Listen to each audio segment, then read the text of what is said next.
May I help you? We'll be asking the questions, old man. Who are you? You. No, not me, you. Yes, I am you. Just answer the damn questions. Who are you? I have told you. Are you deaf? No, you is blind.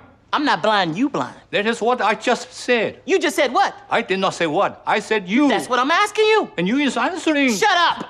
You. Yes? Not you, him. What's your name? Me. Yes, you. I am me. He's me. And I'm you. And I'm about to whoop your old ass, man, because I'm sick of playing games. You, me, everybody's ass around here. Him? I'm going to kick his ass. I'm sick of this.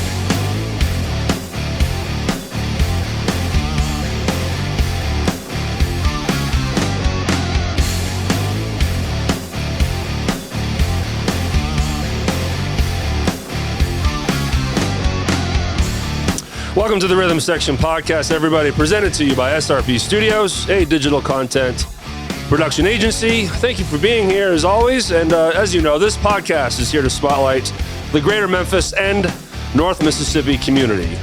Video episodes, they drop every Monday at 6 p.m. Central on YouTube and Facebook. You can catch all the audio first thing in the morning on all the major streaming platforms. And go to the rhythmsectionpod.com for more information. And we have merch, hats, shirts, mugs, tumblers. All our retail location is at Boba Cream, 131 West Commerce Street in Hernando, Mississippi. Plus, we have free stickers. Go up there, go to the counter, grab you a sticker. Go to msbobacream.com for more details on our good friends at Boba Cream. And the Rhythm Section Podcast is looking to partner with businesses that want to support this platform through sponsorships and advertising. Your business will get exposure and brand awareness with an average monthly reach of 70,000. But the best part is your support will help this podcast brighten the spotlight that hangs over this wonderful music community. For more information, click that sponsor link in the description or go to therhythmsectionpod.com and click the sponsor tab. Yep. Mr. Ward, how are you, sir? Just getting over a hangover. Yeah, that's right. we hung out with the Fevertree boys last night. And yeah, we had a good Mike time. Bertoldo was nice enough to invite everyone to his house and had a little pool party. It was good stuff. Go to the website for his address. You're all invited. That's right. And speaking of the Fevertree guys, our featured guest today is Rocko Wallz, yes, bass player for the Fevertree. The Fevertree. No, Fevertree. No, they're not the Beatles. They're Fevertree. Yeah. But we'll get more about him here in a minute.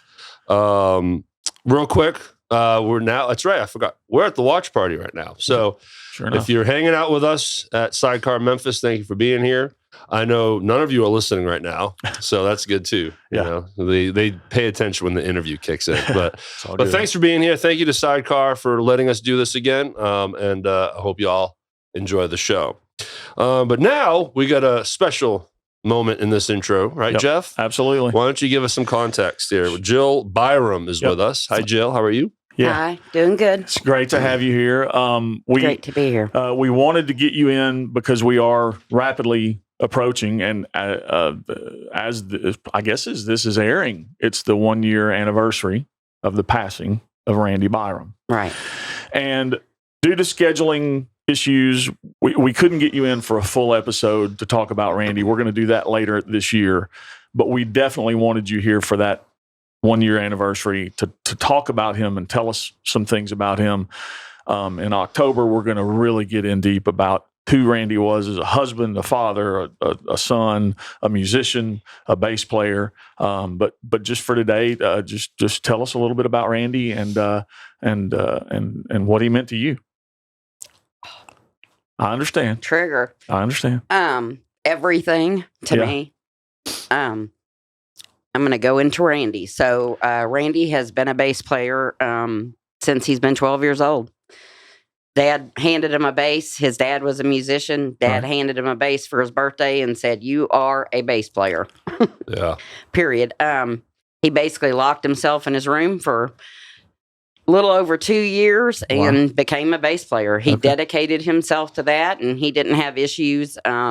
He could easily shoo the chicks away because bass was more important to him. And let's just believe face it or not. the bass guitar isn't exactly a chick magnet either. So it was for this chick. We get it. Most definitely. The thumping and Oh, hey now. Yeah. Oh, whoa. Uh-oh. Never mind. I can't follow size.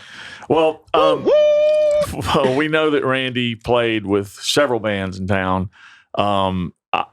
One thing that I wish this podcast had started a little bit sooner, because I never met Randy in person. Nor have I. And I hate that. Coolest guy on the planet, but I'm a bit partial. I didn't know about him right until just recently because of this podcast. I did know about him before the podcast, but this thing has opened us up to meeting so many great people that we didn't. And he's played. I mean, he was 57 years old when he passed. Yeah. And he was with Headband at that time, right? Headband is the last band that he was in with Junior Grant and Troy Isom. Awesome.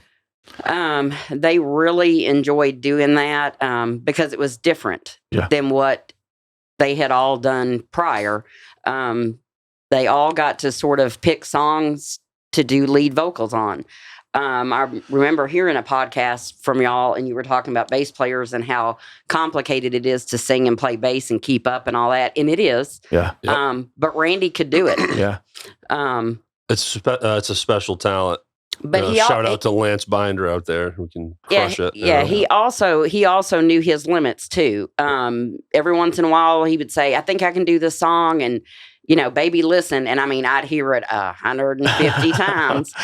And then I would be like, are you sure? Are you sure about that? And then they go out there and kill it. Yeah. And so I was like, okay. So, but then there was times where he was confident about something. They do it one time and he would look at me and he would say, I'm out on that one. And he would toss it to Troy. Sure. And say, you take over that song because I literally sounded like shit. Right, and that's part of gelling as a band. Absolutely. You find your parts. Yeah. Right. So that band, so the last few bands were, of course, Headband. Hindsight 2020 was going to be freaking killer. They were doing Target. They were doing Point Blank. Who else was in it with them, if you can remember? Junior Grant. Yeah. Tim Reeves. Okay. And Tim Reeves also passed away. Wow. Tim Reeves passing away is what ended that band. Gotcha. If y'all are not familiar with Brian Rogers, I know who Brian Rogers is. I'm going to give him a major shout out, and this comes from Randy's heart. And Brian, if you're watching this, dude, get your ass out there. He can sing. Sing. Yeah, and we met him through Jeff Cobble. We did. Didn't we? Way back when. Yes, he is a friend ago. of Jeff Cobble. Brian has a pretty amazing vocal range and can sing a lot of stuff that there's just very few. Don Henley-esque. Yes. And kills it. But if he reaches out, he can. And Randy had all the confidence in the world of Brian and really wanted to do a second project with Brian. But, we both worked full time and Headband was playing a lot. Sure. So it's hard to do multiple things. Before all that was Area 51, correct? Right. Yep. Yeah. Area 51. He played with Midnight Train from Memphis with Karen.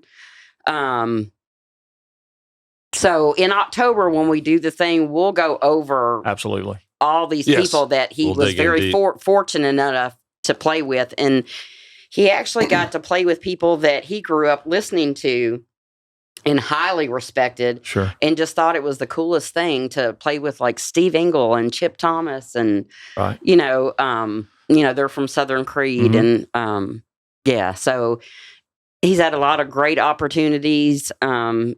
Music was huge for him. He was a manly man. He was a family man. He's kind of multi-faceted person. Right. And I don't know if y'all have heard this, but he was an absolute IT genius. He was the national director for AutoZone for a very long time. Okay. Very cool. Very high up there. You got to support that music addiction somehow. And, how many bases did he own? The look pretty much says it all. So, Yeah, that's one thing. Fortunately, I have not been contacted about is any of his bass stuff because it's just, we get it. Yeah, we get it. Now guitars, he could play guitar too. I actually have a video of him playing Josh's guitar, and he loves ZZ Top, and so he was the brown sugar in it, and you know, up there. So yeah, his brother was a drummer. Oh, okay, so his name was Ricky Byrum, and they played in bands over the years together, and you know, they did country, and he loved the band members that he played with. But I'm going to tell you this: Randy Byrum was rock and roll all the way. Yeah. He wanted to play Van Halen in Boston and in Target, and he really held high these Memphis bands that made it.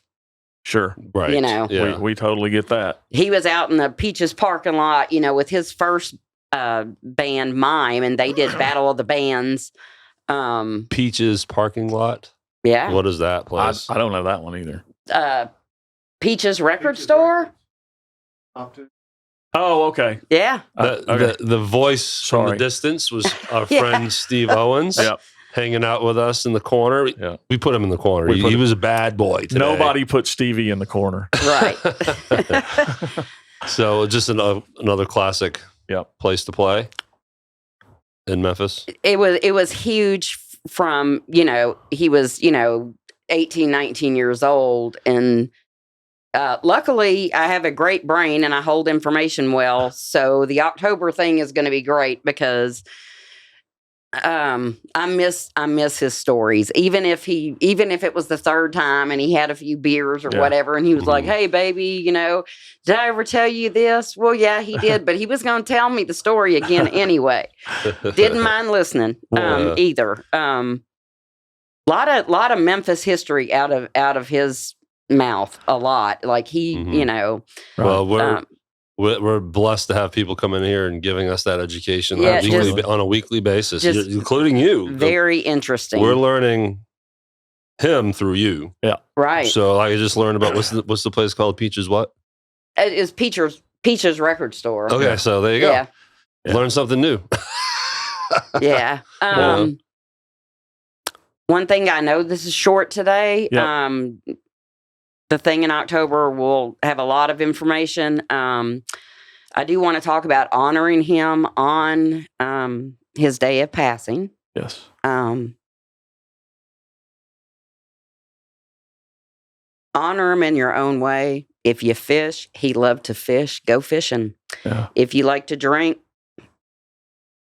order you a Budweiser and a shot of Fireball in honor of him. Okay. Another thing, if you're a non-drinker, if you want to do something productive for Memphis music community, it was Randy's passion to get youth involved and keep them involved in music because he's so afraid that music was not going to keep going, especially rock and roll.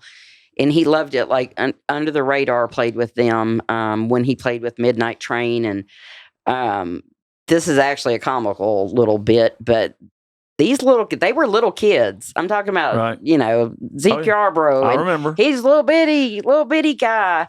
And they came out at Sidecar Memphis on Witten.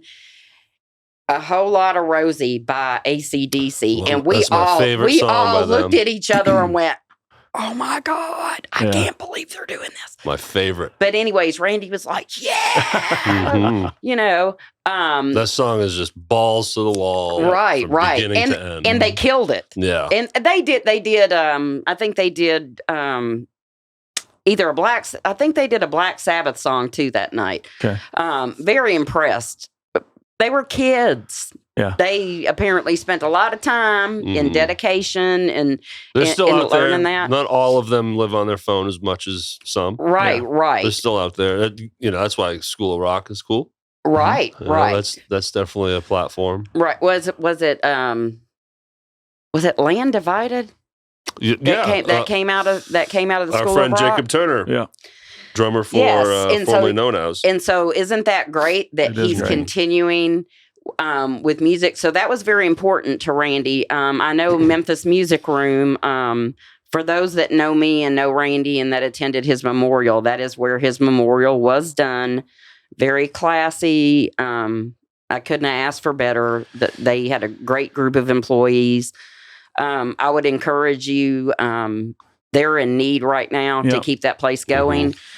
They also have music rooms. I do believe, I don't know if Jackie Flora is still there, but she showed some interest in collecting donations and, people signing up to provide kids with free music lessons. And obviously you can't do that all the time, but for, say, a child who can't afford music lessons, can't afford that guitar, can't afford that bass, I encourage you, if you musicians, if you have old instruments that you're not going to play that a child could learn to play on, donate. Yeah. In his name, right? Donate in his honor. Yes. That was very important to him. He is thrilled that our oldest grandson is a bass player. He listened to Randy, and Randy basically told him, every spare moment, lock yourself in your room and play. Just keep playing, don't stop. And he became a bass player. So, Well, Jill, look, there's so much to talk about. Thank you for coming in, and giving us what you just did. And we're going to give you so much more time in October to do this. And that's a great place to kind of talk about and wrap this up with him, because of what we can do in honor of him. Right. And I've learned quickly he was beloved, like all the other unfortunate passings in this community. We had several in a short period of time, and it's been tough on a lot of people. But shout out as well, like Jill said, to Memphis Music Room, to Johnny Bennett, the guys. He's trying to do a really good thing, and it's that facility is huge. It's amazing, and it takes a lot to run it.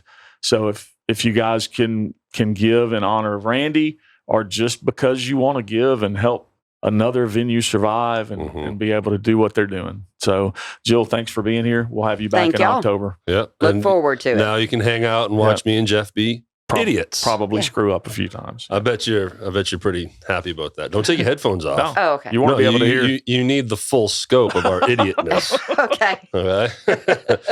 But all right, Jeff. So, man, we're going to segue into a reunion show that we went to at Stage Stop. And pretty epic. It was for Nita Makris. Yep. And you know more about the Stage Stop because you'd been there back in the day. Yep. It's a place that has come up pretty much every week that we're interviewing someone. And Joe Smith, Paul Moreau, Jimmy Falp, and a lady by the name of Angela. Yep. Put on an awesome reunion show. And they did. It was a great thing. Well organized. And, yes. I mean, it was at Neil's. It was on a Sunday. It was from 4 to 10, but the closing band pushed that to a little past 10. But so let's quickly just rush through this. There was a lot of bands. It was 6 bands. Sorry, me and Jeff did not research and get all 50 names from all these bands, right? Yep. But let's talk about the night, Jeff. Yeah, the night opened with the Hand-Me-Downs. The 2 guys that I know in that band was Scott Sudbury and help me. Wayne Walker. That's How right. can you forget Wayne Walker? Well, I'm thinking Boris Becker, tennis lessons, No.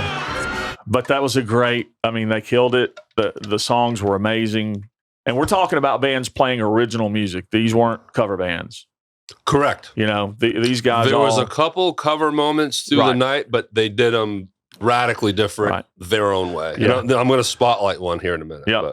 And then the next band, I have to talk about these guys because this was Thrust was such a huge. They had an effect on me back in the day, and like they did so many people. Ty Crook, rest in peace. We miss you, brother. You're a legend. Who was the singer? He was the singer for the original singer for Thrust. He was an amazing singer songwriter, just a great guy who I was fortunate enough to meet in person before his passing. So and because of that, I can actually name the names of this band because I know these people. Mm-hmm. What is it? 3/4 of the band has been on this podcast. Right. So Tracy Rubel was the drummer originally. Well, with Ty passing. Correct. He jumped to the front, and Tracy's older brother by like 10 minutes or whatever, played the drums. Yep. And then you had David Flexer, the great David Flexer. He was on the podcast earlier, and it was great for me to finally get to see him play. But then as a whole, I got a slight little example of what once was in a very cool way. I know it's different now, but the whole night was awesome for me. But we'll I don't want to side rail us. And then on bass, we had Billy Little. Right? Had a cool cowboy hat on. Yep. And he loves to dance while he plays. Yeah. They put on a great show. So that was great. Yep. Now I'm going to let you take the next one. So Play Rough. Yeah. Rough the house down.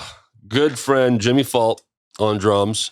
And, they banded together for the first time, like all these bands, not all of them, but most of the bands, first time playing in a long time. Yeah. And Jimmy, they crushed it. I loved them. They had, in my opinion, like a Faith No More vibe. Mm-hmm. And just really, they lit the place up. I really enjoyed them. Had you seen them back in the day? Somehow I missed these guys during the Stage Stop years. I don't know how, but I did. Why do you hate Jimmy? I don't know. Jimmy knows I love him. What did Jimmy do to you? And Jimmy told me, this was out of Jimmy's mouth, so I feel comfortable saying this. He said our band was basically the Nelson Twins with a great rhythm section. That's right, because two brothers, lead singer and lead guitar player singer. Yeah. And maybe we'll have some photos we can throw up on this from back in the day, because they definitely had that look. Yes. So. Danny Day, courtesy of Danny Day, these pictures you're seeing that I have not picked yet as we record this. Sure. But Danny Day, as he does for these big events, just captures the whole thing. So that was Play Rough. I really, really, really enjoyed them. And then our friends Every Mother's Nightmare. Legends. Yeah. And another situation where, we had, look, as far as people on our band, we're going to, name drop, pat ourselves in the back a little bit. But check it out, though. Like, okay, Hand-Me-Downs. Oh, we have not had anyone from them on the show. Nope. Thrust, we had David, Chris, Tracy, Play Rough, Jimmy, Every Mother's Nightmare, Alan Bone, Rick Rule.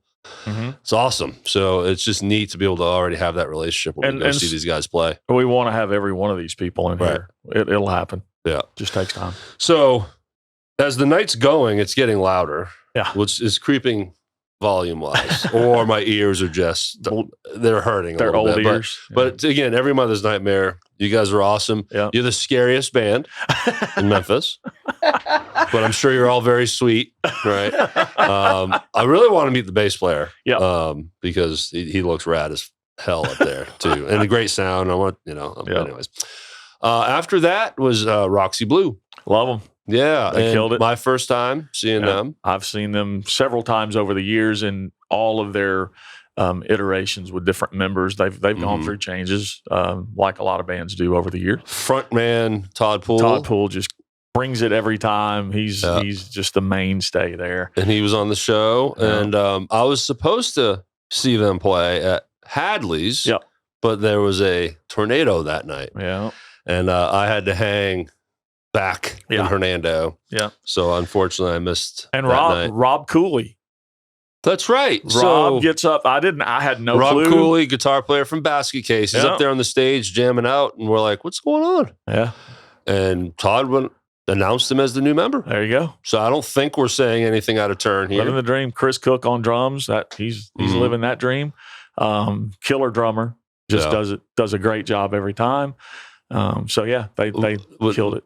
We got to remember the name of the bass player now. I feel bad. We've seen Josh. Okay. And I've never known, is it Josh Weil? Is that how you pronounce his last name? I think that's correct. I believe it's Weil is how it's spelled. Yeah. So Josh, if I just butchered your last name, I apologize. But I've been watching you. How dare you? I never do that. I've been watching you since 91. So you guys are amazing. So this is a moment where a cover song was played. Okay. And they played this awesome version of Eleanor Rigby, a Beatles song. So I just wanted to spotlight that. Todd, if you're watching, listening, man, that was awesome. Yep. Thank you for that. It was just a cool version of that. And then you and I are going to announce this one together. We got to announce the name of the band. So because 1, 2, 3, Lord Tracy. I was rehearsing first. Are we doing a 1, 2, 3? No. Lord Tracy. You just totally screwed that up. Okay, so Lord Tracy. 1, 2, 4. 3. Lord Tracy. Lord Tracy. That's it. So the only way, there's so many ways to explain this band, but it was an assault on all sensories a human has. Visual, audio. It was amazing. So they come out and just lit a fire in that They came place. out till you dropped the bomb on me. So they stroll out on the stage to that song, dancing. Yep. And Chris Craig, the drummer, he's standing on his stool with his left foot. His right foot is on his floor tom, dancing. And I'm praying to God the whole time he's not going to fall. And then they just lit into what they do. Yeah. And again, I have no idea what is coming my way. And it's a full assault of just audio, some sound, and music. This is another band that somehow that was the first night I've ever seen them live. And so many people that I've said that to are like, what the hell is wrong with you? Yeah. Where have you been? But everybody said you're going to love them. And I did. They were amazing.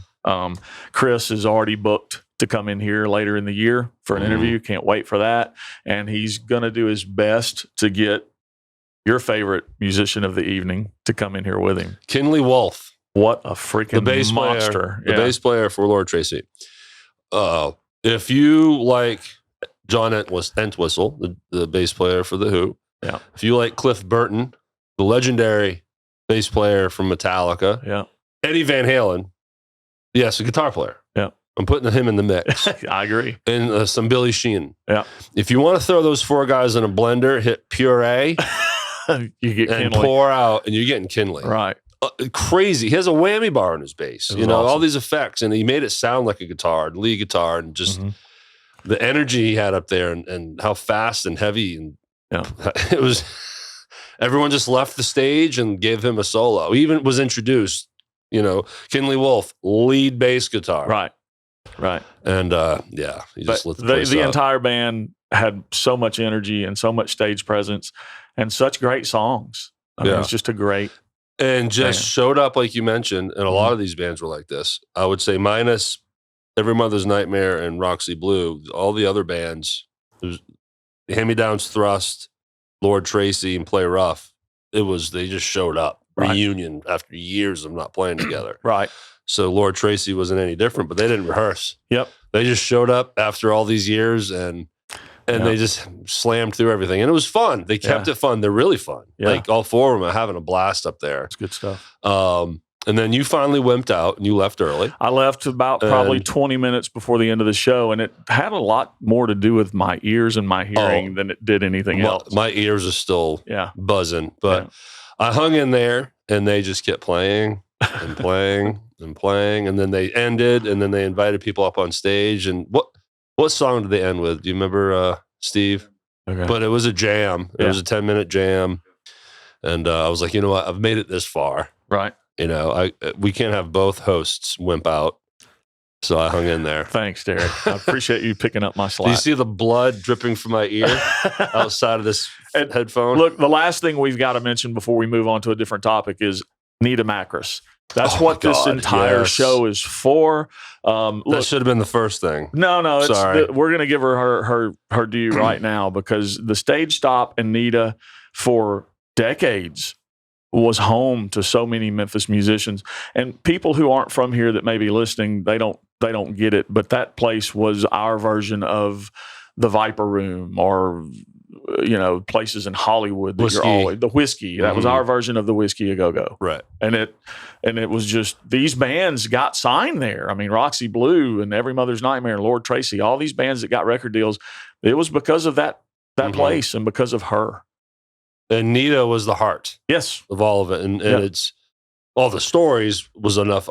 That's all I needed to hear. But when she came into the building, she came in before Roxy Blue, and the energy in that room was something I can't explain. And it was heartwarming that one person can garner that much love and respect. Well, she's just meant so much to the Memphis music community over the years, and it just can't be overstated. So great job, y'all. Yep. Again, everyone that put that show on, it went well. It was such a fun vibe. And then for me personally, it did two things. It made me happy and mad. I was happy that I was able to experience like a sliver of what once was, but I'm also mad that a lot of these bands aren't going to do it again, or they're not regular players. Like I would love to see Lord Tracy next week. Yeah.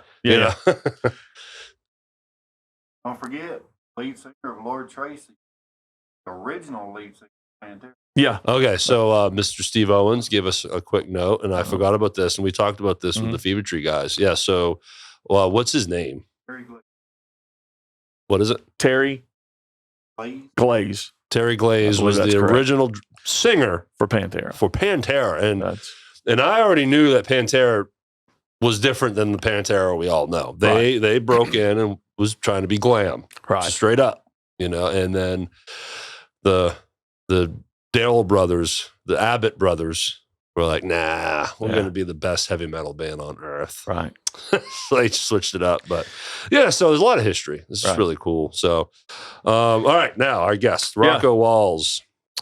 Man, if you don't know Rocko, you're fixing to find out who this gentleman is. You've been missing out.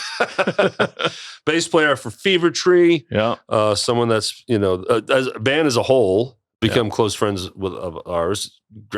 Like I was saying earlier, we were just at Mike Bertoldo's pool party last night. Yeah. Mike being the lead guitar player, Rocko was there, everyone was there. Yeah. So we love these guys. We've had, I think this is the 6th episode that has its Fevertree bass. Yeah. We had Tim Dills, lead singer, and then we did Mike Bertoldo and Rocko together. Yeah. And then we went to the rehearsal space. Right. And Rocko couldn't make it, so now we had John. Oh, I skipped over John Patterson. You can't skip John Peterson. So we had John Peterson solo. Then we did the rehearsal. So we had John Peterson, Mike Bertoldo, and Tim Dills. Yeah. And then now we finally got Rocko all to ourselves. We've come full circle. Yeah. We saved the best for last. Yeah. Quite simply. He comes with props. One that you might know of is Rock and Roll Cabbage. Yeah. It's a candle with his naked ass in the front of it and called Rock and Roll Cabbage. So he brought something else. Yeah. We're going to keep it a surprise, but he was generous to bring us something fresh and new and, and debut something on our show. Right. So that's going to be fun. Played with Black Oak, Arkansas. Yep. Didn't he? A lot of people in this town have had that pleasure. Our friend David Flexer, who we just mentioned earlier because of Thrust. John Roth made a stint with them. It's just been, a lot of heavy hitters have played with that band. Also, speaking of John Roth, Jeff Adams. Yep. Some of these, the names that are big right now that are really doing some big work, they were at Neil's. Yep. They were at the show. So everyone was there. It was awesome. Rocko is an awesome bass player, really good bass player. Yep. Classic, just laid back bass player. Good guy, funny guy. And just tells some good stories. So we all we had to do is turn his microphone on and just let him go. All right. He can talk. That man can talk. He does.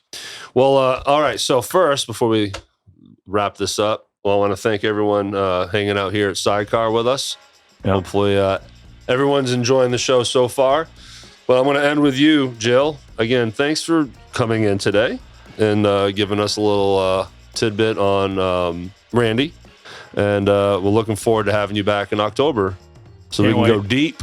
Yep. We can go deep into it because I've never met him at all. That's right, Jeff neither. But I didn't meet him. So we get the front row seat to learn about these people, and I'm anxious to learn more about Randy. So, all right. So as a reminder, we have merch, everyone. Go to bobacream.com, msbobacream.com to get more information on them. 131 West Commerce Street to go look at our hats. Yep. Our shirts. Yep. Our tumblers. Coffee mugs. Yep. Free stickers. Yeah. And again, go to that sponsor forum link if you are interested in learning more about how you can help support this podcast through advertising. And if any of you guys listening know someone that you think would be a good fit to advertise with us, please send them our way. Yeah, or go to therhythmsectionpod.com, fill out that form, and take it from there. So, all right, let's do this, Jeff. Again, thank you, Sidecar, and I hope you all enjoy our interview with Rocko Wallz. All right.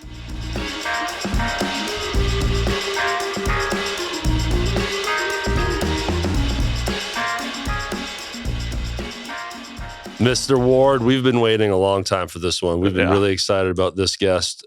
The bass player from Fevertree, ladies and gentlemen, Rocko Wallz. Hey guys, how's it going? Hey, Rocko, over here. Over here. Yeah. This way. There we go. There we go. Yeah. Yeah, Oh, okay. hey. We got it. Oh, Thanks. sorry. We got Mr. Magoo here. Sorry. This could go off the rails in a hurry, I think. I just thought your head was really close, so you didn't shave. I didn't feel awkward for a minute. So yeah, man, good to see you. Thank you, We finally had a standalone with you. You've actually been on before, with Mike Bertoldo, and then we've had Tim, we've had John standalone. Then we went to the rehearsal space. Yeah, I missed that one. You missed that one. But we knew we had to get you in here by yourself. That way you could tell us how you really feel about all these guys you're playing with. Yeah, So. Tim doesn't know I'm here today, so I can talk. All right, Mr. Dills doesn't know I'm here today. And Jeff, you and I, 10 minutes ago, were like, I wonder if Rocco's going to show up with props. Of course. Yep. You did not disappoint. Y'all call it props. I call it merchandise. Merchandise. I get it. In the business, it's called merch. Well, unfortunately, we know there's only one rock and roll cabbage candle. That's it. So it can't be here. It's in the rehearsal space. Yeah. Yeah, it should start a line though. Yeah. Oh, I do. I brought something that we just put out on the market from Fevertree and stuff, and believe it or not, it's sold out. I mean, we're like 2 weeks back ordered. Trademarked, copyright. Oh yeah, everything. Yeah. Copywritten. We don't want anyone to steal it. Yeah. Oh. Well, awesome, man. You live in Missouri. Yes, sir. Right? Then you just made the drive straight down, or were you in town for something else already? Or no, this is my regular route. And it's like 2 hours, right? Yeah, hour 50, something like that. So you're the second furthest person because Schmitty came from Nashville. Yep, this is true. So. Well, then we talked to what were you? Sorry, Taiketo. Oh yeah, Danny he was in Spain. So that was a Zoom call from Spain. Yeah, that shouldn't count. That's going to be that was a great interview, but that was going to be hard to top. So, are you from Missouri?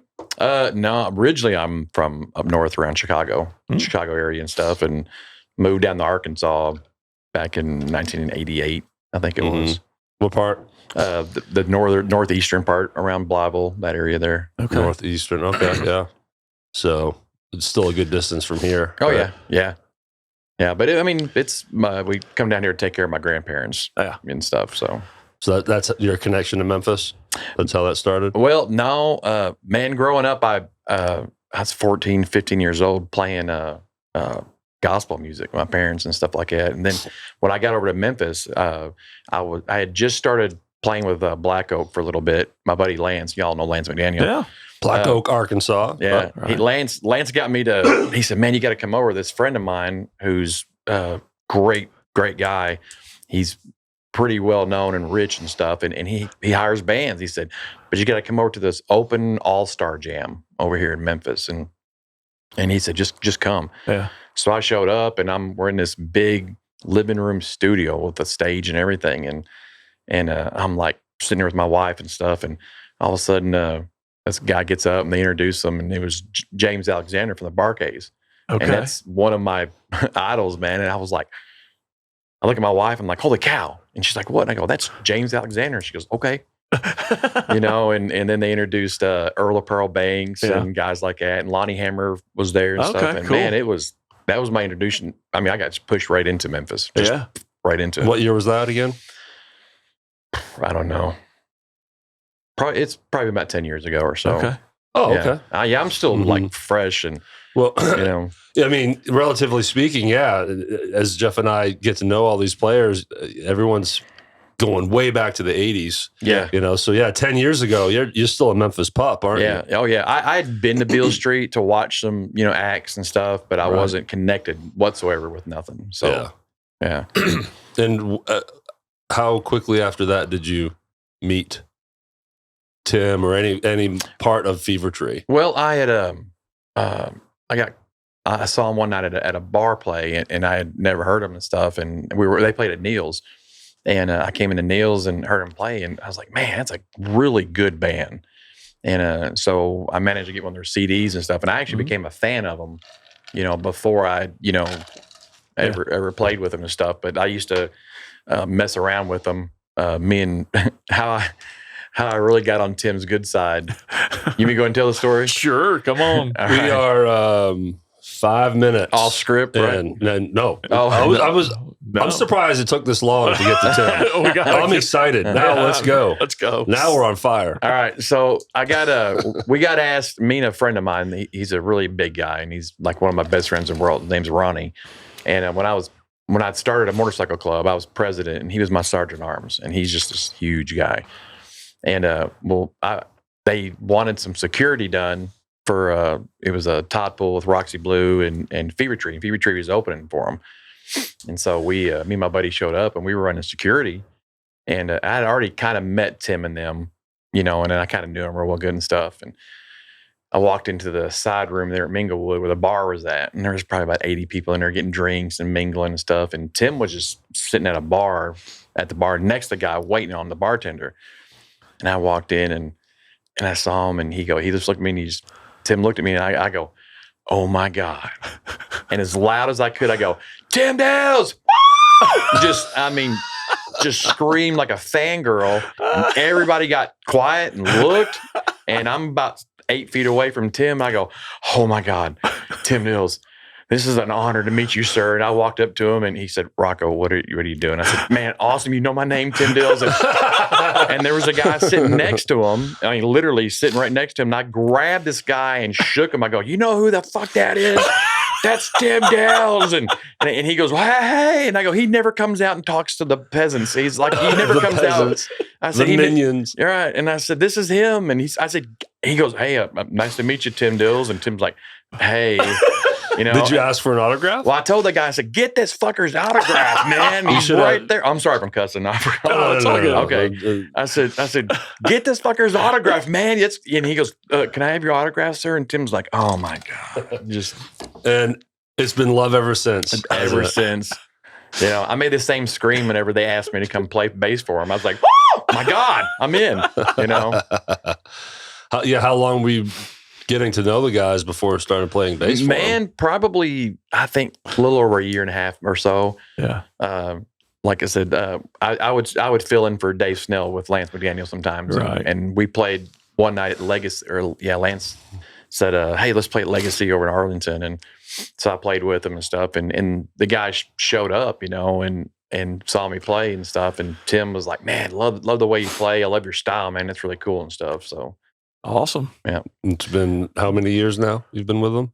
3, I think. Yeah. 2 or 3. Yeah. And For Tim, it feels like a lifetime. But I'm sure, man. Yeah. So you weren't on their first album, right? No. It was the second one? Yeah, it was the second one. Social Mediocrity? Yeah.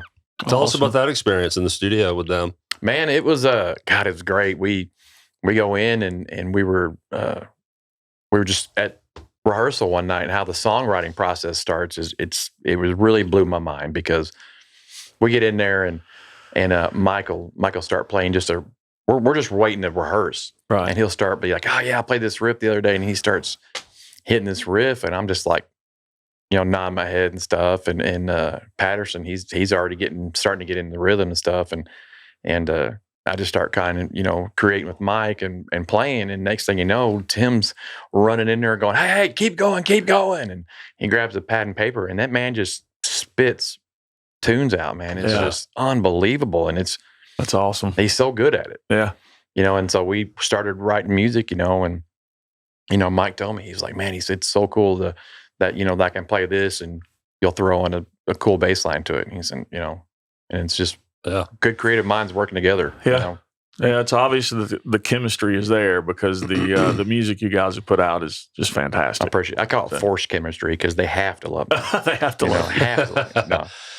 You guys crushed it at Minglewood, opening up for Tour. Yes, you did. That was so awesome. We talked about it that next show, and I said, man, it was so great to see our buddies play on a stage that is appropriate. A big stage, big sound.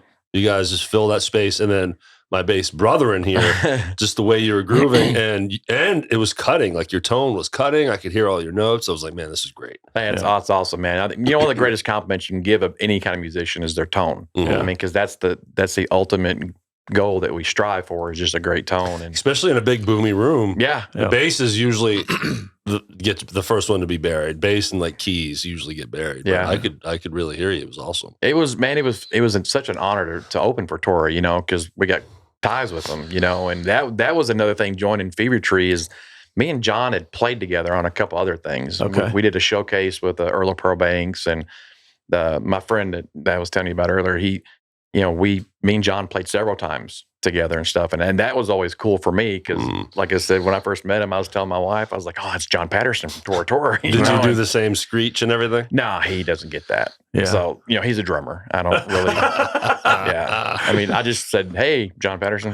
That's. Do I know you from somewhere? Yeah. That's okay. He got enough fanboy love from me. Yeah. I think his head swelled up as soon as he. Oh, yeah. Shut up, man. Yeah, it wasn't his head that swelled up, it's those ears that come out.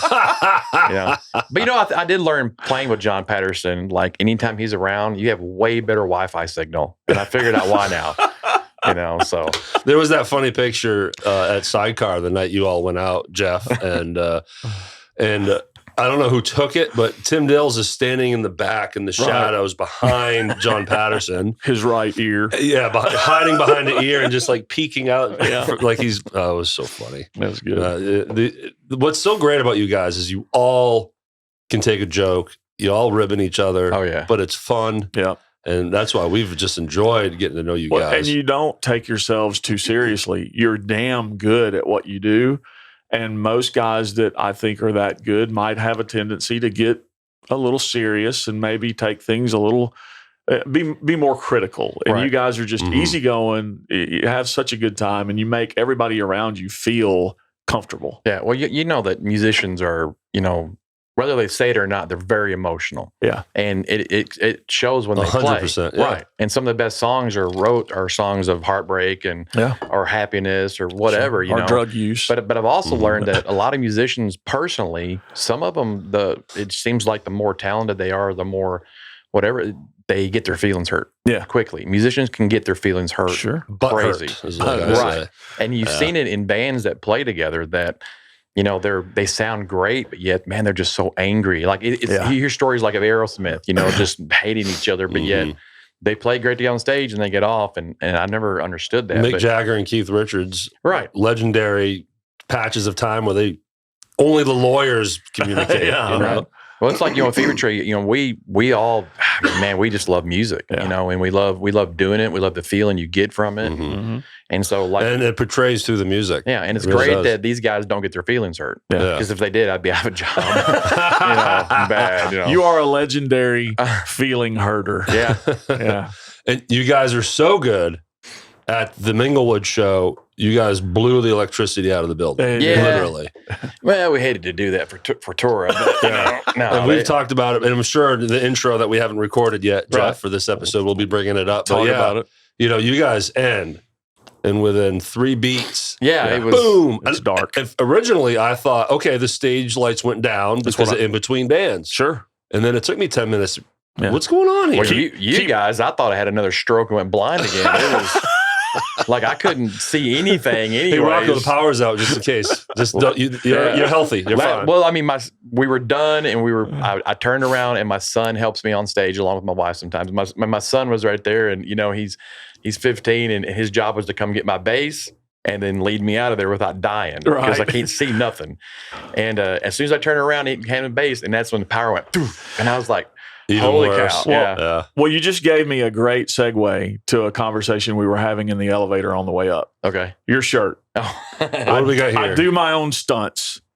And you go into a story that I want the audience to hear about the very thing you were just talking about, being let off the stage without killing yourself. Right. Let's go. Tell it. Well, to start the backstory a little bit, I had a stroke, and I was actually on stage playing with Fevertree, opening for Roxy Blue at Hadley's. Okay. And I found out a couple days later from the hospital that I had a massive stroke. Okay. And it messed up my vision to where I can't see. It's not my eyes, it's the cortex in your brain, whatever. But anyway, so I was playing it was 2 weeks after I had the stroke.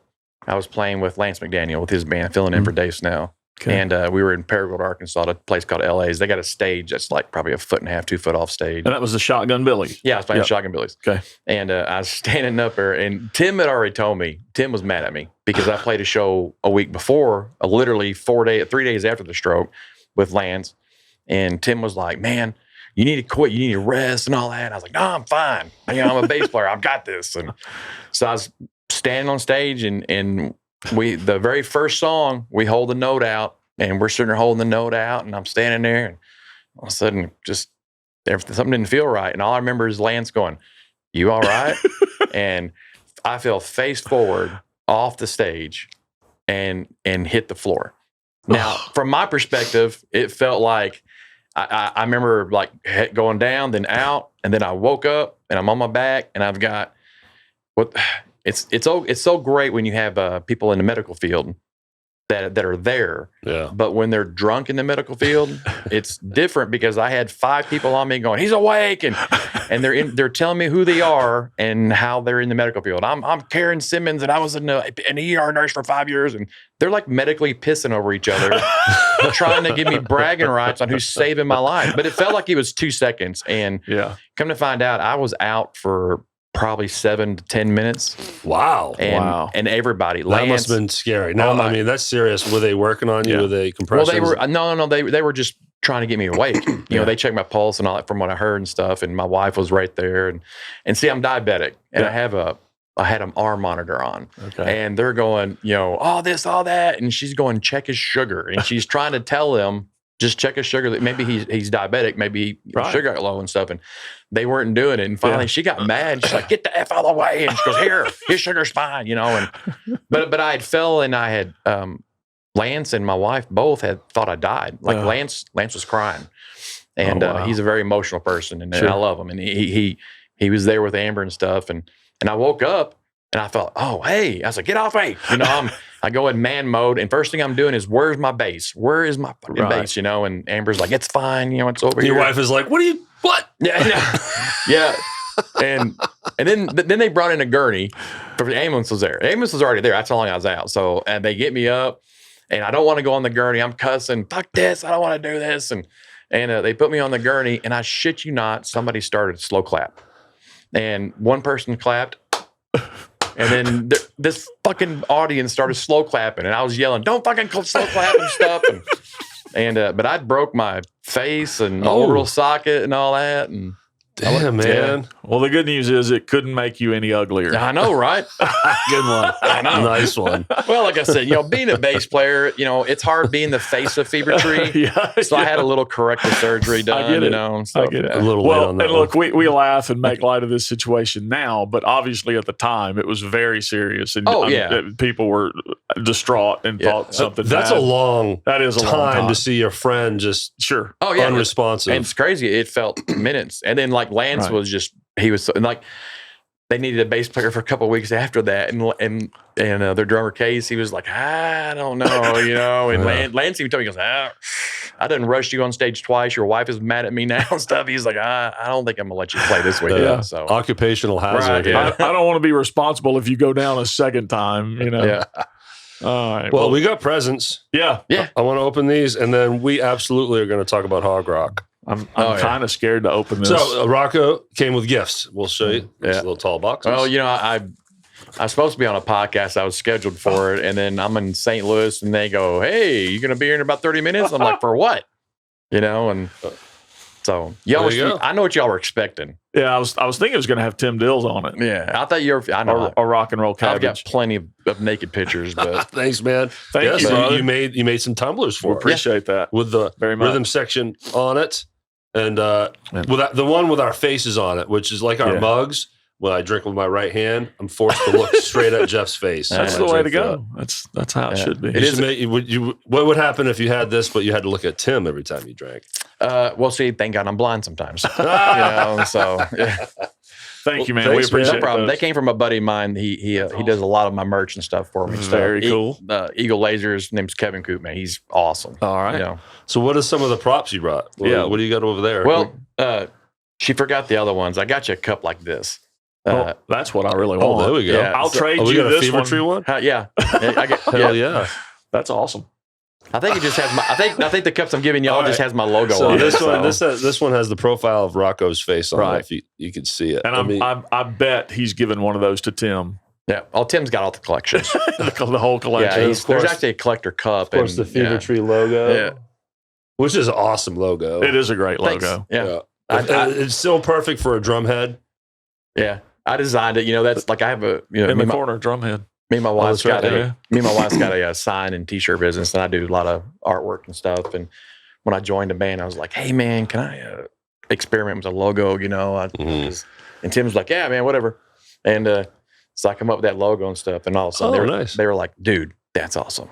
So you're the author of this logo? Is that Yeah. the right term? Yeah. The designer. That's Yeah. cool. Super cool. Beaver social mediocrity. Yeah. And then the other thing I got, Yeah. this is one of our top selling merch items right here. This is exciting. This one. It's a pillow. Okay, it's a we got pillow. Well, I mean, as a rock and roll band, Right. people forget about that after rock and roll, like what happens after, and here's the deal. There's been you heard about stories of, men and women, hooking up at their big shows and stuff. Fevertree Right. doesn't do that because we're all Right. happily married. Sure. But back in the day, this is the Tim Dills pillow that Fevertree come out with. And this is like the hot selling off the press right now. Okay. Like you go to fevertreeband.com on, online, you can order this. We're back right now, 2-3 weeks sold out. Okay. I mean, so we kept this one because this is one of their one-offs. This is actually Tim's pillow. He let me borrow it. Gina was a little upset, his wife, but All right. Tim's like, yeah, go ahead and take it and stuff. And it looks like a beautiful pillow. But then when you go this way, that's You got to hold this up. Oh yeah. there you go. Here. Oh yeah. All right. So just so you That guys was can that was a see. very intimate picture I took with Tim's guitar. And that's the same picture that's on the rock and roll cabbage It's a candle, right? No, that's a different. It's a whole different one. it's a hidden gem. It Yeah. starts out. It looks like the Okay. pillow that a stripper would use. Yeah, Yeah. so for the audio only people, it's one of those pillows that has like the glitter things on it. So when Ta-da! it can change colors Just when say you it. put them in one direction. Well, You have when to use you stroke this pillow, there you go. That's like use the right terminology. it's a picture of Rocko naked with an acoustic guitar hiding his junk. Yeah. And that's the best way I can put it. Thank God for the guitar. but it's very artistic. Let me see that. I wish I could find the post because when we had actually posted that picture on Facebook and we got probably about 10,000 likes on it. Yeah. We need to take a picture of this so Alex can really put it Okay. on there. And then the bottom, it says melancholy of magic. Yeah, it's tasteful. And he's looking to the side, like all dramatic. It's very, It is awesome. Can you even play? very Oh, tasteful. yeah. you know. Oh, yeah, of course. A little bit. Yeah, you Well, play your I mean, a chords. little bit. I You get mean- your cowboy chords down, right? Yeah, Feels so awkward stroking this pillow. but it feels right. It You does. know, I mean, It does. So I figured out that there's had to be something hiding behind the glitter. And I didn't know if it was going to be like something funny about Tim. Yeah. But yeah. no, I didn't expect naked Rocko with a guitar. I need to send you the behind the scenes on this because it's actually my wife got a great picture of it. We were at the mall and Wolf Chase getting that pillow made, and I'm walking there and going, I need this picture done. And the lady was like, they're Asian ladies, and they're like, oh, okay. And then, but it's a kiosk. Dumb Americans. But it's a kiosk right in the middle of the walkway where the buffet of candy at the Right, mall. right. It's right next to it. And there's kids, moms and dads walking everywhere, and they got a big monitor like this. And they put it on, and she's got a picture of people standing around the monitor going, and I'm yelling, don't you be stealing those pictures? I pay, that's high quality money right there. I don't want to see that stuff on the internet. yeah, right. Oh, that's some good stuff, man. That's great. Thanks for bringing that in. We should. I have to get I that wish back. there was more. Like when you start having a surplus, give one to the studio. We'll put it in the shadow box. I'm right? gonna tell you, I've got stuff coming for you that it just didn't come in time. Okay. Oh, And you're gonna appreciate it. Yeah. I specialize great in merch. So I mean, Because that shirt you're wearing now, that you Yeah. made that yourself, right? oh yeah, and that was the thing on that story about me passing down the stage. Yeah. So again, I'm sorry listeners- about that. I got off on that, but Well, no, to the listeners, the shirt says, what does it say again? I do my own stunts. Yeah. 2 crutches and a skull. Yeah, because I wore that the next time I played at that bar. And also, too, the guy I know the owner real good, and he let me put an chalk line outline on the floor. Is it still there? I don't know. I ain't been here a little bit, but it was out. It had a Fevertree logo and a big fat belly. Rocko was here. That's funny. Well, speaking of passing out, I'm going to switch over to Hog Rock because there's that picture where the guy passed out near the porta potty. Not near it. He was right next to it. All right. So for context, me and Jeff last summer went out and toured around with a gentleman by the name of Derek Joseph, and we just played a little bit of festivals and fairs here and there, and we had this place called. The festival is called Hog Rock, and it was on the calendar forever, and we didn't know what to expect. And and what's funny, and you guys will understand why this is funny once you hear the whole story. But I was trying to take my daughter on this trip, and then eventually Derek called ahead, and they said no minors. Yeah. I was like, okay. We quickly found out why that was. Oh my God. So we get there and I don't even want my 25-year-old daughter to go. I mean, it's a huge biker that you would say, right? And I'll let you'll be more knowledgeable on the genesis of this thing and what it all means. But I'm telling you from the perspective of our very naive, innocent eyes, we roll into this place and within a minute we're seeing boobs and dicks all over the place. Everywhere. It's like the men, too, are just walking around buck naked. Yeah, it's like the most equal opportunity place ever. I mean, the first time I ever went, I was the same way. I hadn't been to, my club was kind of new and stuff, and me and Big Ronnie, we'd been to several poker runs and, and after we've been in it for so long now, it's funny because that's all different. That's poker runs. Everybody's nice. And at the end of the night, they may have a band at the clubhouse or at the event or whatever. And you might see some boobs, a little bit and stuff. And we decided to go to Hog Rock. And man, it was, I think it was like 10 o'clock in the morning when we got there. And all of a sudden we was like, did you see that? Rocking hard. Hogs. Yeah, hogs. Exactly. And it was a chick walking by and I, hey, I'm one of those guys. If look, I pose naked on pictures all the time, and I'm you fit right in. I'm ugly. I don't know how my wife stays with me.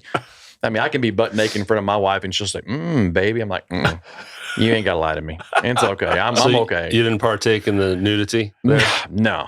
Because I do tasteful stuff. Just saying, and that stuff there's nothing tasteful at Hog Rock. No, it was. Oh not. No. So now there's 3 bands. Yeah, and in between each band, they have this intermission show. The shows. And the first one, so there's 2 intermission shows, and there's the third one. The first, what was before the first band with the cucumber. Yeah, the hide the cucumber contest. Yeah, we'll get to that. But the second intermission was titty contest. Mm-hmm.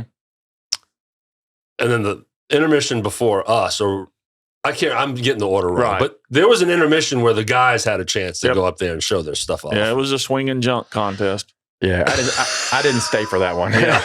I mean, we're just sitting there on the wings of the stage waiting to play and like, what? Yeah. I got to figure somewhere there's probably a photo out there that shows how we had never been to this before because the 5 members of our band are standing in the middle of this crowd with this contest, the Hide the Cucumber contest going on. And the 5 of us are going, well, okay, and earmuffs to young people and anyone that's going to cringe with the story, but I'll try to dance around it here. But it was a cucumber, and they had to pantomime fellatio. Yeah. Well, they weren't hiding it in a box. So then there was this one lady stepped up, and we'll just say she hit it in a different area, in front of everybody, and. Again, now, like you said, but us, the band, were like, we were the only 5 people standing there with a shocked look on our face. The whole rest of the crowd was just cheering and thinking it was just like another business as usual. Oh, yeah. So it was like, what is going on? Yeah. So again, imagine if we didn't call ahead about my daughter, and we roll in there with my daughter, and then I was like, you can't leave your bunk. No. It's not it's your bunk. I don't even want out of your bunk. Never mind sitting in the gallery of the bus. Like, you are not leaving. So yeah, it's definitely a place. I mean, like I said, even my oldest daughter, she's 25. I still be like, no, you're not going. They don't allow anybody under 40. But yeah, it's funny when you go to Hard Rock and say you've been there before. The next time you go back, you can spot the people that's never been there because they all have the same look on their face. They're just like, that was us. But I do want to post the actual photo of the guy passed out. I mean, he's like spooning. We were just walking through, and this dude is just face planted on the ground, and I'm like, right behind a porta potty. If any photograph explains just how hard these people party. Oh man, and it was daytime. Yeah. Oh yeah. And if you think you're a party hard, go to Hard Rock. Yeah, no, you'll learn quickly that you've never partied. No. So what is that festival all about? Is there a certain club that puts it on, or I'll be honest how with long you, has it been around? Do you know anything deeper about it? No, I don't, because like I said, our club, there's a few of us that went, and not everybody in our club could go and stuff, and it's a club oriented, a lot of clubs there, but I think it's a great fun thing to go to, but I think the clubs are getting a little bit backed out of it a little bit more because a lot more commercialism people are coming in, people that recreational riders, I should say, right? But it's still, it doesn't matter, it's a party. It's like Harley hippies. Yeah, it's peace, love, and nakedness. Everyone's getting along, but they're also all the most grizzled. Oh yeah. People that you'll ever meet. Me and Ronnie's been a couple times, and we've yet to see a fight out there. I mean, it does happen, but I mean, most of the time, people don't. Man, they're just living life and having a good time. Some of them are actually like attorneys, and and they're just letting loose. You're standing in line, getting a hot dog that's not a good food to talk about.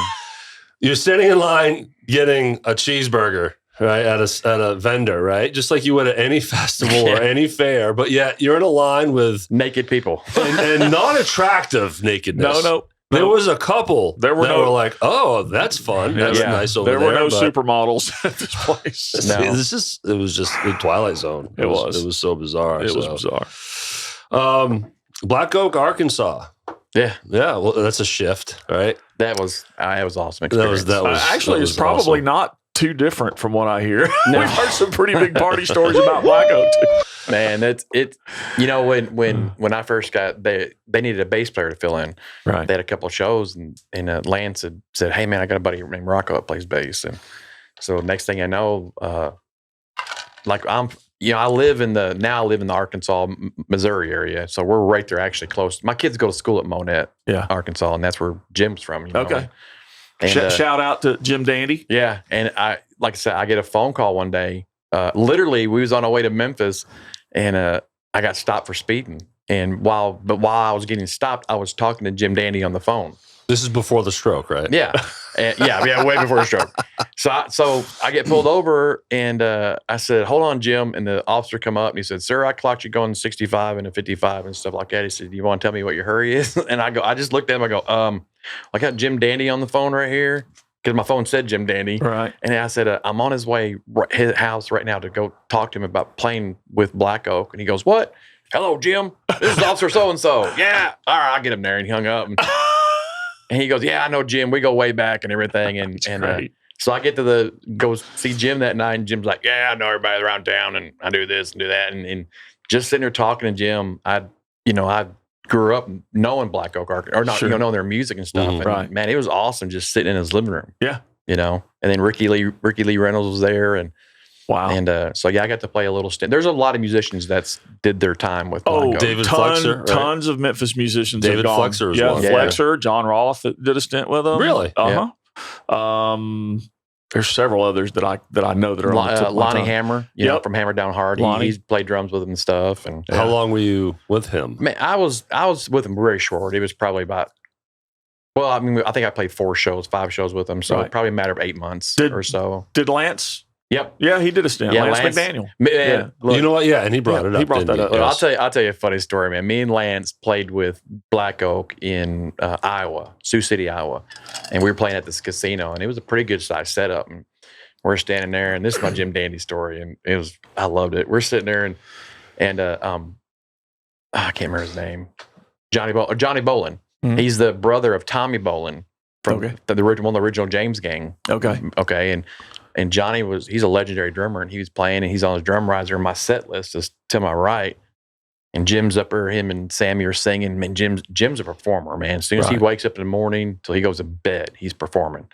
And so he's up there doing his thing, and I forgot what song we were doing, and I'm making sure I'm playing good, we're jamming, and Jim does a half circle, and all of a sudden grabbed his uppers, dentures out of his mouth, threw them down on my set list, turned back around, got the microphone, went back into it, and I'm playing, going, holy shit!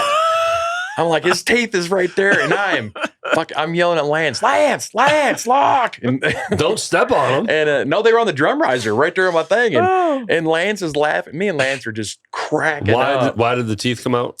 Jim, if it bothers his singing, dude, and he does it so fast, nobody knew it. I mean, and I'm trying to get my wife, I'm like, grab the camera and take a picture and stuff.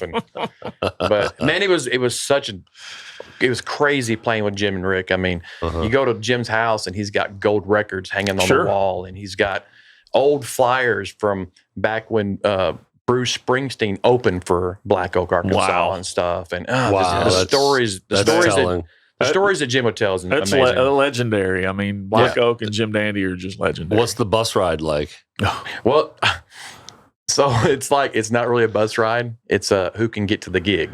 Yeah. And we played a show one time in Kentucky, and I was already at the hotel, and it was hot. Man, it was just hot as all get out, and I had my gear in my van. I got a creeper van, and stuff. And we was there. I already got the rooms for Jim. They already called in, and we were waiting on them. And man, next thing you know, here come a Jeep Cherokee with a U-Haul trailer, and that Jeep Cherokee had the back glass open, and it was Jim and Sammy and about 4 other people just drenched in sweat, piling out of that thing. And Jim's wearing his legendary vest with the raccoon tails and all that. And I was like, hey, Jim. He's like, hey, Rocko, did you got my room ready? I said, yes, sir. Room's ready to go. He said, you got the air conditioner on? Yes, sir. He's like, all right, I'm going to be in here for another hour. I'm hot. He was. and Ricky's so nice. Ricky's like, hey, Rocko. And Ricky's like the most laid back musician. I mean, just such a beautiful soul, man. And he was awesome. And it was just fun playing with him. I mean, yeah. How busy does he stay? Man, has he slowed down any at this point? Or? Yeah, I think since COVID they slowed down. Yeah. They took care of some stuff. But pre-COVID, when he was doing several shows. Yeah, I mean, a year. Yeah, I mean, he was doing, and they were big shows. They weren't, they weren't little bitty shows and stuff. I mean, we stayed in Sioux City, Iowa. We played at Sturgis, right? And we was at Sioux City, Iowa, and stuff. And how it worked out, it was pure rock star. They had the whole top floor of this 12-story hotel booked, the whole top floor, and there's only a handful of us, and it was like we were in the presidential suite and all that, and man, it was a great time. Cool. That's awesome. So, let's talk a little bit about your influences. Who have you looked up to as a bassist? Man, this is gonna sound kind of weird. So growing up, like I said, we had a gospel band, so I grew up listening to gospel, horror gospel, and just, I didn't listen to country a lot. But my dad, he was a big blues guy. He loved Stevie Ray Vaughan, and B.B. King was his idol and stuff. And he played. That's how I learned how to get into music, was because of my parents. My mom played piano, my dad played guitar. And so growing up, Jim Jamerson, he played a little bit with Marvin Gaye. But he was known Motown. Yeah, he was known as the Hook. Yep. Yeah, because he used to play stand-up bass, and then he transferred to a normal bass. And the way he played, front finger, just nothing else but that. Right. But solid. I mean, just awesome. And so I got to sneak around and listen to some rock and roll because my buddy was a guitar player. So he introduced me to Guns N' Roses, Motley Crue, and stuff. So so Duff and Tom Hamilton from Aerosmith and Nicky and stuff. That's just. Man, I'd hear that stuff, and that's what I wanted to play. So that was kind of, and then my dad introduced me to blues. So I started listening to Tommy Shannon from Double Trouble and stuff. And nice. Yeah, and that's. But what's crazy is that's kind of got my interest into playing bass. And I didn't have a style. I didn't have a way I play. I just like to play because I used to be a drummer like in high school and stuff, and that's I used to do all that, but it transitioned to bass. But when I came into the Memphis music scene, And actually, one of the first people that really influenced me was actually Dave Snell from the Shotgun Boys. Dave's an awesome bass player. And back then, when I was playing transition, like, you know, in blues, getting into rock and roll, I watched Dave when he was with Lance. They had a band called the Chase Buchanan Band. Okay. And I saw them, and I saw Dave, the way he played, and I was like, oh my God, that's different. Mm-hmm. So then I started going to all their shows, emulating Dave, and I'd be on stage playing with my band at the time, and we're like a country cover band and stuff, and we're doing like Wonderful Tonight, and I'm over playing funk, jumping around on stage and stuff. And it was actually Dave Snell said, dude, you're going to learn a lesson playing bass, and it's called Less is More. That's right, yeah. You know, and so I started doing that. But people that really influenced me is when I got into the Memphis music scene. And like I said, I just play bass. I know my role in the band. You know, I play bass. I try to find the best sound, the best low end to get to. And when the guitar player goes into a solo, I like to drop down and, you know, play low to cover it, you know. I come over here and I call myself the okayest bass player from Memphis. Oh, you know? I disagree with that. That's it. And so I come over here and I go see Almost Famous. Yeah. You know, and Tommy Cathy. Yeah. Man, I watched Tommy Cathy play and I just went, man, I got to go home and practice. Because his style and the way he plays, and every note's great.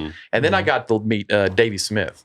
Oh my gosh! Yeah, he's coming in here in the near future. Dude, I was playing on stage and I thought I had great tone. Right, and I thought my bass sounded great. And we were playing an all-star jam at Hadley's, and he was there, and he said, "Can I get up and play?" I said, "Yeah." All he did was grab my bass, and it never sounded like that before. Right. And his style of playing, man, he's a legend. But he is. I met some of these Memphis guys that are just solid, and it just changed. It made me focus on what I needed to do. Lance Binder is my dude. That when I go to see Area 51, shout out. Yeah. That's like me. Like I'm a big fan of John Davis from the Fast Brothers, David Gregory from Midnight Train. I mean, these guys are just, they're solid, you know, and like I said, of course, James Alexander, when I actually got to meet James Alexander, he's just a solid bass player. And one of the things that I actually learned from him is like when he transitions to some notes, he'll go a half step down. Like he'll come up high, half step high, and then drop it down to the note and play it. So he's finding it. Yeah. So on the 4, he's half step up. And then when he hits the 1, he's down on the note. And it's cool. And if you listen to his bass playing, he does it all the time. So Did you always play 5-string? Yeah, kind of. You know, when 5 strings first came out, I had a PVT 40 bass. It weighs 300 pounds. It's huge. I know, right? And I had that. And then my dad, a 5-string came out. My dad looked at me, took me to a music store, and he said, "You think you can play that?" And I go, "I don't know." So I was 16, 17 years old, so I got it, and I played it in the music room, and I said, "Man, I really like that bass." And then it was getting close to Christmas. Well, I played in the gospel band. Well, my dad brought it to a show, and he said, "Here, play this tonight and see what you think." And I go, "Oh my gosh, this is awesome!" Right. So I'm playing a 5-string with the band, and then I was upset because my dad said, "Well, we got to take it back. You know, we're gonna look at it." Next thing you know, I get it for Christmas, and it was actually a what was it? It was an Alvarez 5-string bass, and they had just come out with them. And so every time I played gospel with that bass out somewhere, they were like, "Is that a 5-string?" And they come in awe and wonder at it. Yeah. What is that? But I learned that the 5-string to me is I don't do any drop D stuff. Never have. And a lot of songs are done in just the top E strings into a drop D, and I didn't do that. But the 5-string to me takes care of that problem. Yeah. You know, if you're wanting to play modern country, well, maybe not now, but the Jason Aldean era of country, right? Everything's in C sharp, you know, and you need that low B to be able to hit that note. Yeah. Now there was some songs in my casino years where I had to do drop D because of the kind of riff it was. Yeah. You know, it wouldn't have made sense to try to go playing across the neck, you know, hitting that low D on the 5th string. But I love the 5. That's all I play. That's all I've ever played. It's like my go-to. But what's crazy was when I play with Black Oak, I'm playing my 5-string. Well, because their music's, if you really dive into Black Oak, Arkansas, their music's pretty intricate. I mean, it's crazy. And because I was sitting with Jim and Ricky, and we were talking about some of their music, and some of their songs that have these crazy tempo changes and chord changes. I mean, Jim's like, "Oh yeah, well, you know, I forgot it."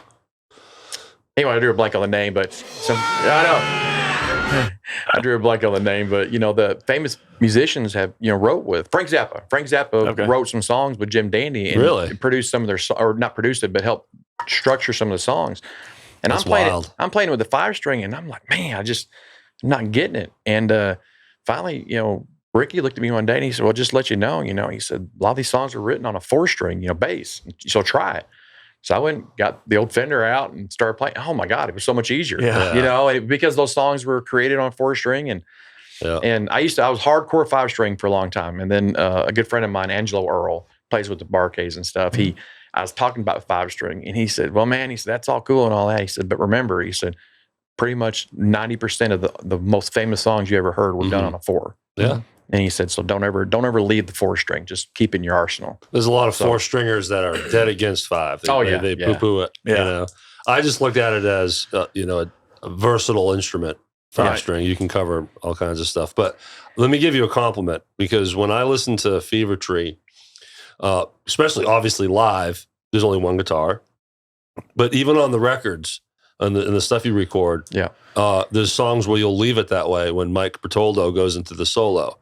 And it's so refreshing to hear a bass player that can add a little more, get a little busier to fill that space. And you do it brilliantly, man. It's just, you're back there grooving away with John, and it just makes this great foundation and makes that space as well. Right. For Mike. So you're not drowning, you're not taking his space, but you're filling the space. And I just think the world of that. I appreciate that, man. It's playing with John. John's just a solid drummer, man. Yeah. He's just awesome. And so, when we play, like I said, I always learn. My dad taught me how to play bass. He told me, he said, you're a bass player. Know your role.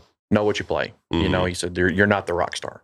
Don't get out there and act a fool and for attention. Do your job. So, like I said, when playing with John, he's so good to just set a groove with. Because it's like he just sets his foot on the drum and walks away, and it just stays there. It's and so I can set a good groove with John, and then Mike is just he's awesome. shredder. You're an awesome band, all of them. Yeah. And we love Tim. We love Tim too. You know, his singing is, again, going back to the Minglewood show. It was great to see him have space. Yep. Yeah. Because he's walking all over the place. Yep. He's putting it on, man. Yeah, they don't let me. I can't walk. Well, they don't want you to die. We don't want you falling off another stage. No. Look, if you look, they took my cord. Amber, my wife, she took my cord away from me, or my cordless away, and put me tethered to my amp, so that way I could only have 15 foot. You got a leash, buddy. Right. Well, at Minglewood, you didn't move. No. You stood right in place. Yeah. One other thing I want to ask you about, you mentioned tone earlier. Did you model your tone, or do you use gear from certain musicians that you've looked up to, or is this just something you kind of came up with on your own and formed? Because full disclosure, I play DW drums because Neil Peart played DW drums. I went and bought DWs because, hell, if the best that I've ever seen plays them, then that's what I want to do. So have you done anything like that, or is this all just something that you came up with? Well, I mean, a lot of it is just, I don't know. It's been an internal search because, like I said, I love the first bass tone I ever fell in love with was "Sweet Child of Mine." Yeah, and just I was like, Duff McKagan has that cool pick play, pick sound, and then the tone I always like was Duff McKagan's. I mean, he just had it cuts through, and you can really hear it. And I've always loved him too. And like I said, I never really knew how to emulate it, but as I got older playing. I started learning. I became an Ampeg fig. First time I played on Ampeg, I was like, oh my God, this is great. And then back when I had a band years ago, I owned all the PA. Well, I decided to, you know what? I'm going to buy me a good bass, because I had good basses, but not the money basses, And a friend of mine, he said, check out this bass. He said he had a music store, and it was a Lakeland.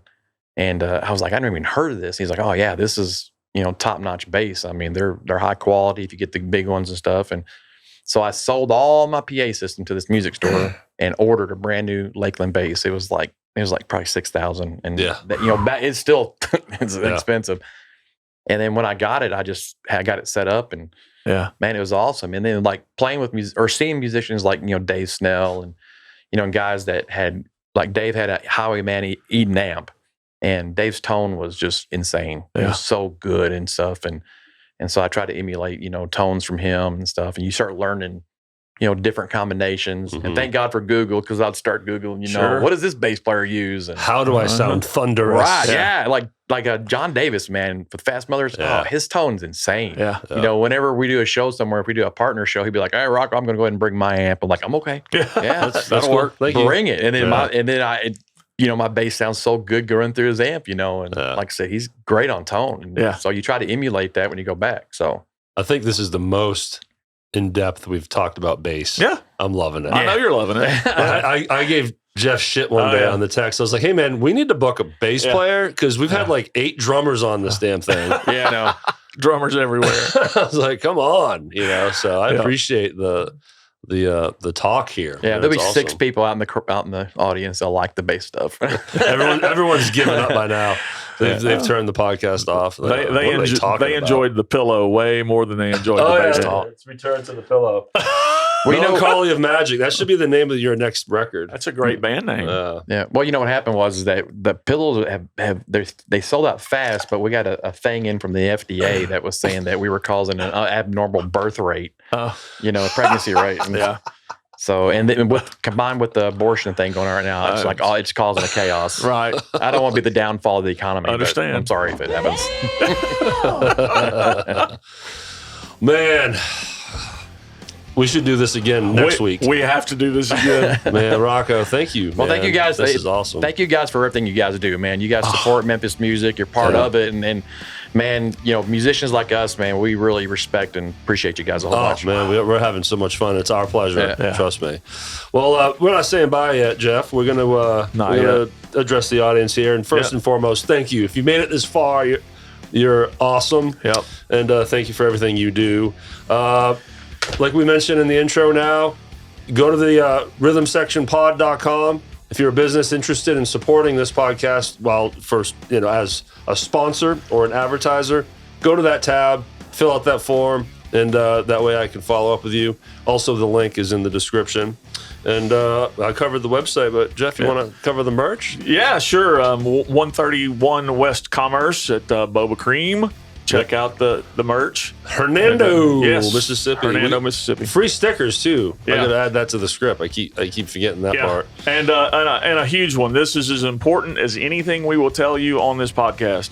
Get out and see a band. Yes, support these guys.